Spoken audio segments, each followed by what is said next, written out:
This podcast is part of the Soul Zone Network.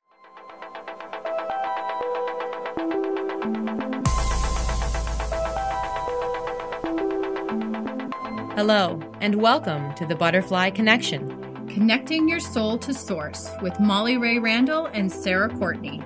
We are all connected, and we are not alone. What if you could rebirth your soul, gain movement in your life, and reconnect with your authentic self? Join us each week as we connect with Source to answer the burning questions that lie deep within us and gain clarity and wisdom to soar to our greatest potential. It's time to fly.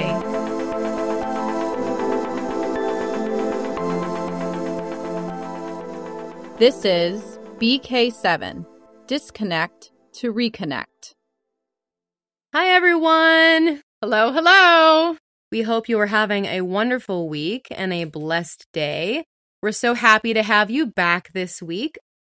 What we'd love to talk about today is connection.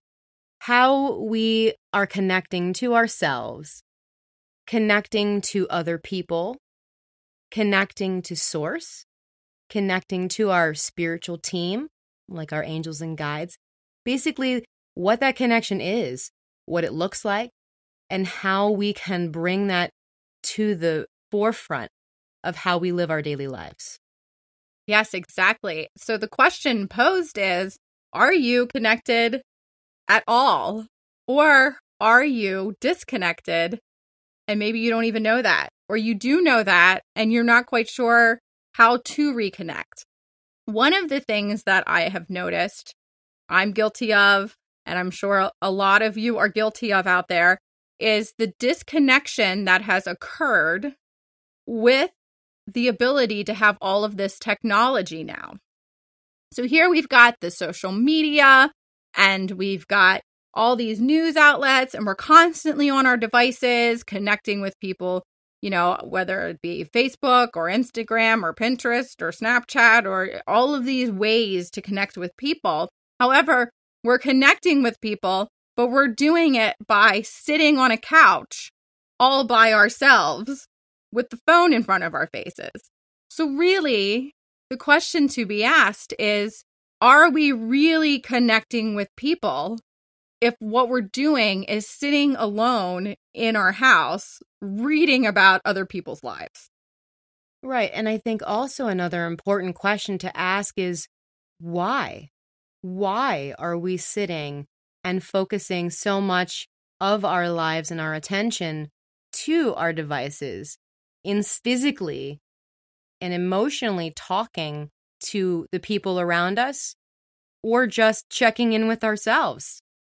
And if you think about it, when you're sitting by yourself in your house, trying to make some kind of a connection through an electronic device, that's lonely.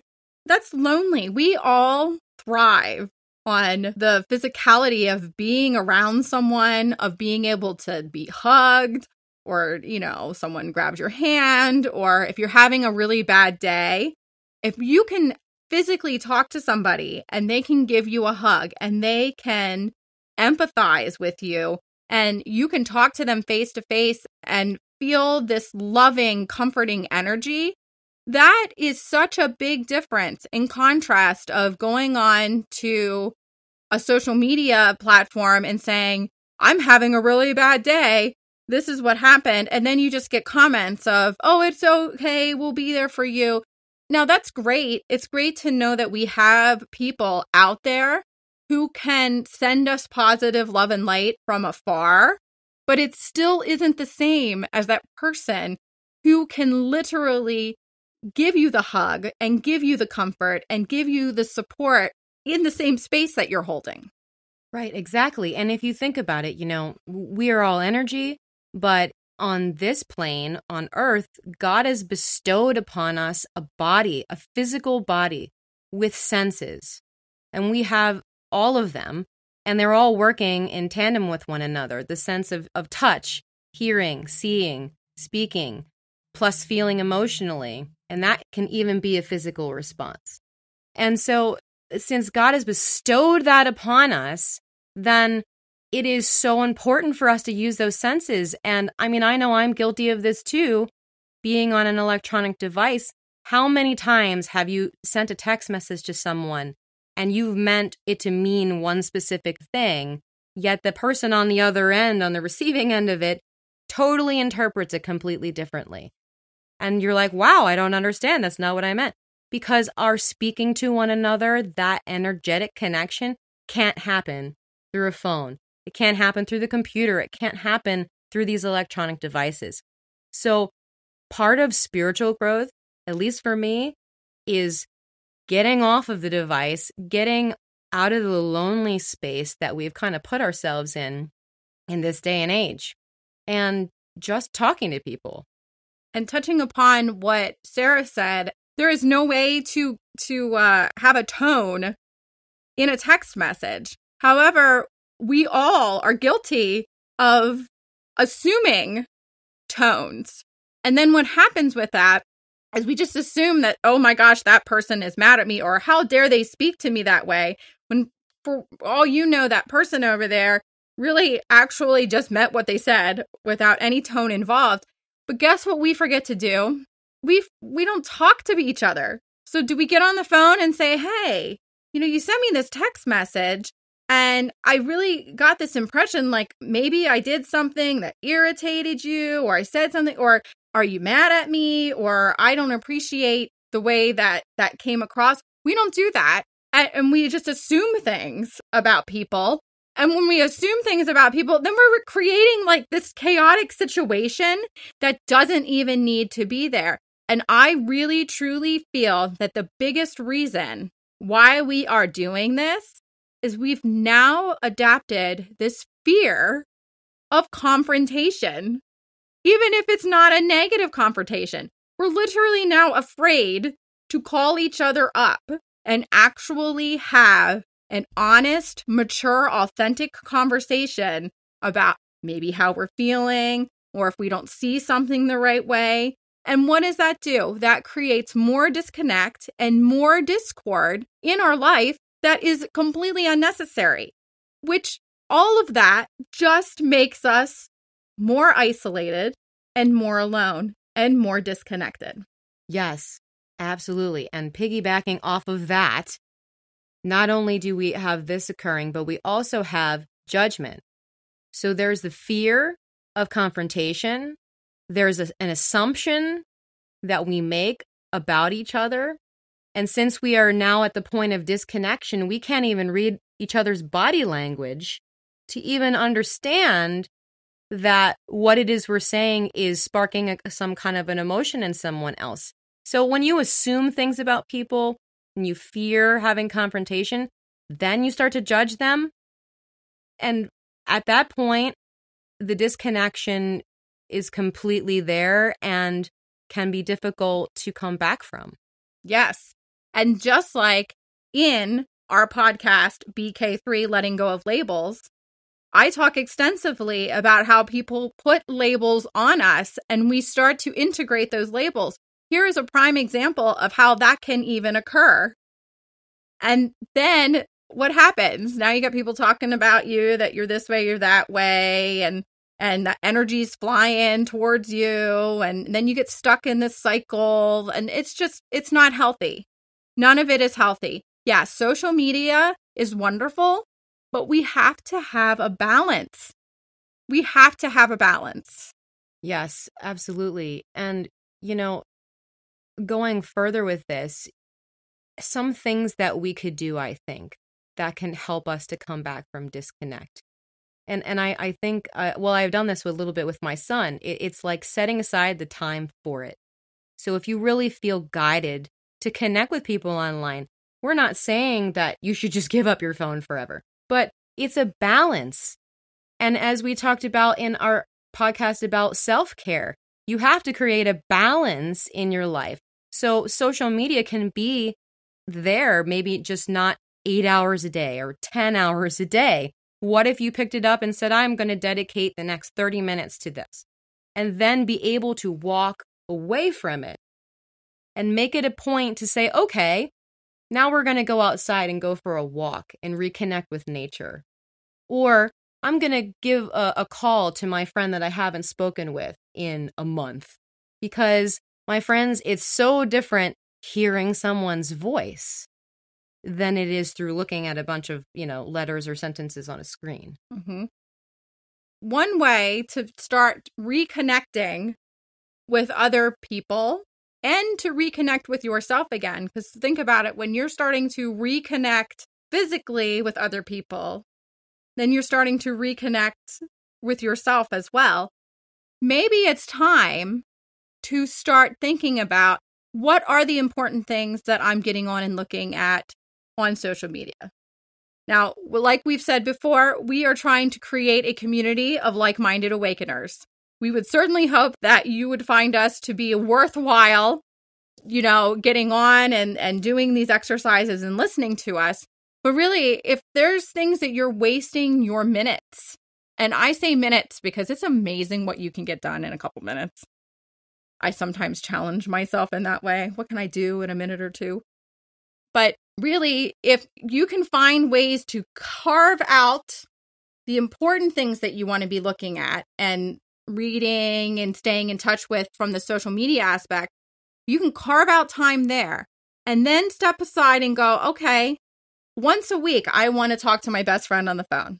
Even if it's a 2-minute conversation, even if it's hey, I was thinking about you and I thought I'd give you a call and see how you're doing. That's a great way to start reconnecting with people again.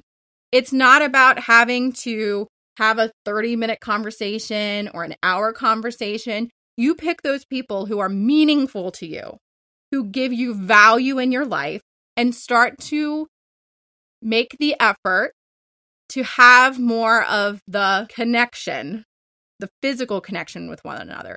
And then don't forget about yourself. We talk about this in our self-care episode. You have to take care of yourself. If you're stuck on social media all the time and you're feeling alone, where are you getting the self-care? There is no self-care there. Make sure you're carving out some time, whether it be take that walk in nature.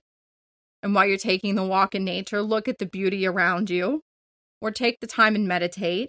Or take the time and get to know yourself. Yeah, absolutely. I think you can even go even deeper into that, because like I said before, we all experience things with all of our senses, not just one of them.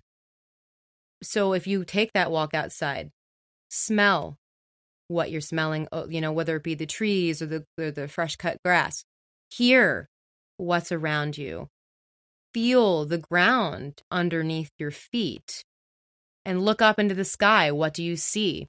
I think part of the reconnection to ourselves and to other people is being 100% completely aware, fully aware. I think a lot of times when we get into the hustle and the bustle of the day, we focus on one or two tasks at hand, which only might require one sense or two senses, like looking at a computer screen all day long at work, or having to be talking on the phone all day if that's something that is your job. But this is also true in meditation. When you do meditation, you aren't just using one sense, you are using all of them. So I think that's important to mention in getting back to becoming connected with you. Yes. And as you get connected with you, another key component is focusing on the now. We spend so much time, we're either thinking about things in the past that we wish we said, wish we'd done, or wish things went another way, or we're thinking about, at 5:30, I have to do this and this and this, and this is all the things I need to get done, and it's 12. And yeah, you have to have the list, but my goodness, how about at 12, you just take a minute. You're probably eating lunch at that point, or you maybe should be eating lunch at that point if you haven't had lunch yet. Take the time and sit down and chew your food and taste it and appreciate the fact that you're able to eat and drink and that you're nourishing your body.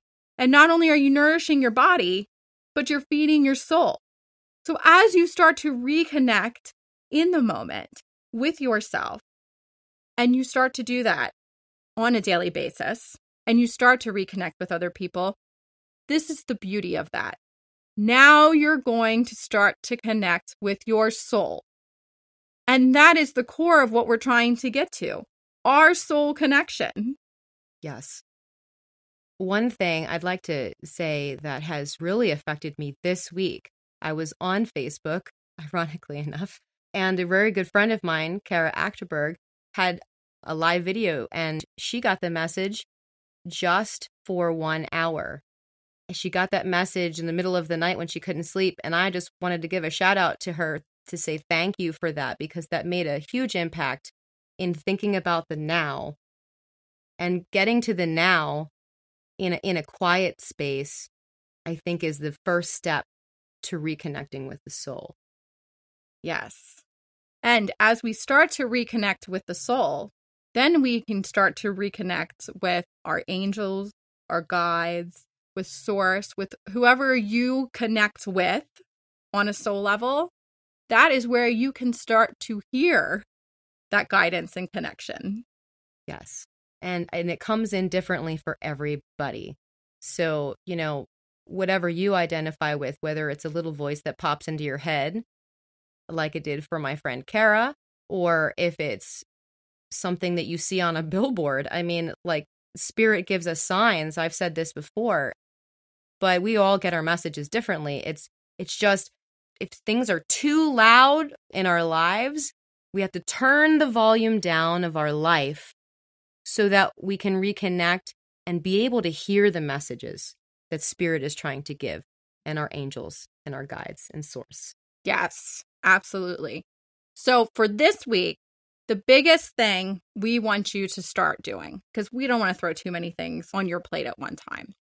First of all, start connecting with people. Start carving out that time to connect with yourself. Connecting with source, that is something that will come after those things. And I can almost guarantee you that Sara and I will elaborate more on that in our next episode next week, so that you really can truly get an understanding of how you can connect with your guides and your angels. But for now, take the time and spend a little less time on social media and a little more time with you and a little more time with the people around you who are important to you. Yes. And don't forget to see, to feel, to hear, to taste, to touch, to use all of your senses to help you to do that.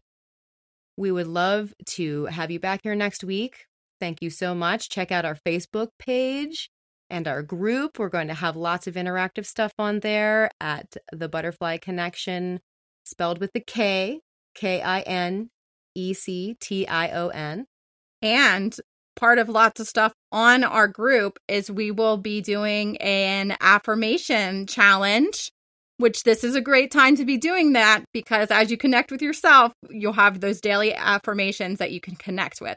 So come on over to thebutterflyconnection.com for the guided journaling, and to the group page, The Butterfly Connection, where we will have the daily affirmation challenge for the month. Yes, absolutely. Have a fantastic, blessed week, and we look forward to coming back and chatting with you next week.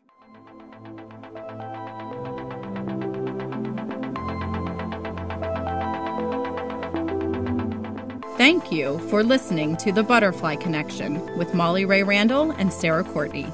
Check out our website at thebutterflyconnection.com and download our free weekly guided journaling exercises. We would love to hear from you. Subscribe to our podcast and give us a review. Follow us on Facebook, Instagram, and Pinterest. And join us next week for another soul-connecting conversation.